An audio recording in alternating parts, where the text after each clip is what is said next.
Hi guys! For today's vlog, samahan nyo nga po pala ako sa aming mga kaganapan. Nung kami nga po pala ay babiyahe, papuntang Naga. Bukod pa nga dyan, eto na rin nga talaga yung magiging day 1 namin sa Naga. Dahil mamayang tanghali ay babiyahe na nga talaga kami. Bali, pagkagising ko nga po pala, naligo na nga agad-agad ako dahil aalis nga po pala kami ni Mama. Ito nga po pala ako sa taka natulog, kaya naman si Mama dinalhan niya na nga lang talaga ako ng damit dito. Para nga dire-diretso na nga kami papuntang Daet. Tapos ayun, kumain at nagayos nga lang talaga ako ng sarili ko, tapos sa alis na rin nga kami dahil aabutin na nga talaga kami ng tanghali. Dapat kasi pagkatapos ng tanghalian ay makabiyahe na nga kami dahil baka abutin na naman kami ng gabi sa biyahe. By the way, injection ko nga po pala ngayong araw at dapat nga mamayang 2:00 pa, pero sabi namin ni Mama paagahan na nga talaga namin para naman mamaya dire-diretso na yung biyahe namin. Alam nyo ba na sobrang siksikan talaga ng schedule namin today, pero ayun, carry-carrybles naman siya dahil hindi naman kami ganun sa super busy. Dali, pagpasok nga po pala namin sa loob, naka-face mask nga kami dahil nagkaroon nga lang no face mask, no entry dahil sobrang dami nga talagang tao. Masaya nakapwesto na ako dyan, pero wag nyo nang alamin kung anong sunod na mangyayari dahil sobrang sakit, halos maiyak na talaga ako. Ewan ko kung anong nangyari, pero ngayon na naman lang ulit ako naiyak sa injection ko. Pero hindi naman super iyak, parang tulo-luha lang, ganon. Bale, after naman nga po pala ng injection ko, meron nga po pala ulit kami pinuntahan ni Mama dahil bibili nga po pala kami for today's video ng mga beads na pan-design nga talaga sa aking outfit. Tapos panglagay ko na rin nga talaga sa aking face and hair. Para nga talaga yan sa Beanie concert, pero hindi ko rin naman yan nagamit sa mukha ko, talagang sa outfit ko lang. At alam ko rin na sobrang dami sa inyo nag-aabang ng Beanie vlog ko, kaya naman abangan nyo na lang talaga.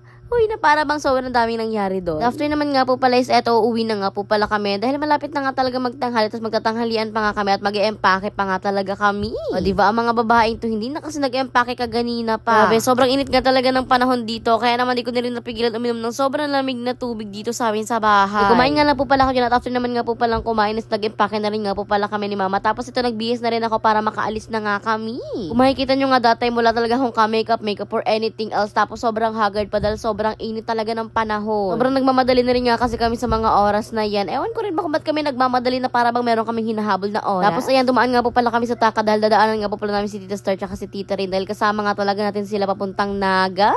O diba, nakamaleta pa talaga ang person na para bang 1 week kayo doon. Char. Nyos ko, alam nyo ba na 3 days lang naman kami sa Naga, pero yung damit namin ni Mama talagang sobrang dami. Siyempre, just in case. Just in case. Ayan, babiyahin na rin nga po pala kami at pagkarating nga po pala namin dito nga po pala sa terminal. Eto si Tita Star, pinagtitripan nga kami dito na ayaw kami bigyan ng chichirya, pero bibigyan din naman kami. Talagang tamang trip-trip lang. Nakasakay na rin nga po pala kami sa mga oras na dahil sobrang dami nga rin naman talaga na nagbabiyahe ngayon na van. Kaya naman din na nga talaga kami nahihirapan pang sumakay at hindi na rin kami naghihintay ng sobrang tagal. Sabi, meron pa nga po pala kami dyan mga nakasabay na papunta nga rin talaga dun sa Kaugma Festival. Mapuno na nga po pala ang van, ay bumiyahe na rin nga po pala kami. Tapos sabi ko hindi ako magkakatulog sa biyahe, pero nagkatulog pa rin ako. Grabe, pagkarating namin ng Naga, nakita ko na agad itong tarpaulin na sobrang laki ng Kaugma Festival. Anyway, bukas pa nga po pala gaganapin ang Beanie. Tapos ngayon naman nga po pala Hail Mary. Hindi ko na rin alam kung sino pa yung iba, basta yung mga parang geng-geng. Ay, over. Wala yung pagkarating nga po pala namin ng Naga, dumiretso na rin nga po pala kami sa hotel at nag-check-in nga lang po pala kami dyan, tapos dumiretso na rin kami sa taas. Grabe, 3rd floor pa yung room namin, kaya naman sobrang hingal na hingal talaga kami pagkarating namin sa kwarto. Pagkarating nga po pala namin, nagpahinga nga lang po pala kami dyan dahil sobrang pagod na pagod talaga kami sa biyahe mga day, tapos sobrang init. Noon ko rin ba, nakabas naman kami, tapos nakaupo lang, pero pagod na pagod talaga yung kaluluwa namin. Bandang 4:00 nga po pala is eto, lumabas nga po pala kami ng hotel dahil nga kakain nga kami for today's video dahil wala pa talaga kaming kain. Kumain naman na kami ng tanghalian, pero iba pa rin talaga yung meriendahan dahil medyo nakakagutom talaga. Kagandahan naman nga talaga dito sa Naga, sobrang dami mo talaga pagpipilian na kakainan. Talagang everywhere talaga ang kainan dito. Una nga po pala namin pinuntahan, ito nga po palang Ilocos Empanada dahil ito talaga yung pinaka-favorite namin dito. And then, bumili na rin nga po pala kami dyan ng 4 dahil 4 nga kami magkakasama. Tapos order nga rin po pala dyan sila Mama ng meron nga po palang sabaw para naman nga meron kaming hihigupi. Ewan ko rin ba, sabi kasi nung makapag galing daw talaga sa biyahe, masarap nga raw talaga ang may sabaw. Puro pampawala lang ng hilo. Hala, minukbang ko na rin nga po pala. Ito nga po palang Ilocos Empanada habang hinihintay nga talaga yung order nila Mama.